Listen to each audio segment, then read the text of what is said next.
วัสดีครับเปมวันนี้ภารกิจเปมทำอะไรครับให้หุ่นยนต์ไปตีลูกบอลโดยใช้อัลตราโซนิกเป็นการ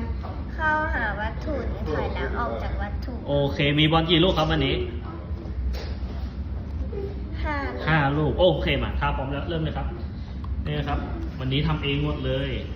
เดินหน้าเข้าหาวัตถุในระยะที่กำหนดนะครับถึงจะให้ตีลูกบอล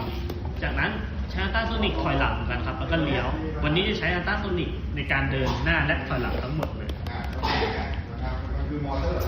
แต่เราจะวัตถุเลี้ยวแล้วก็เดินหน้าเข้าหาวัตถุ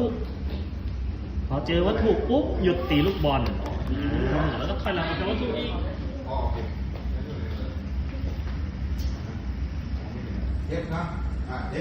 แล้วก็เดินหน้าเข้าหาวัตถุอีกครับตีแล้วก็ถอยหลังแล้วก็เลี้ยวแล้วก็เดินหน้าเข้าหาวัตถุอีกมาตีลูกสุดท้ายโอเคภารกิจสำเร็จครับ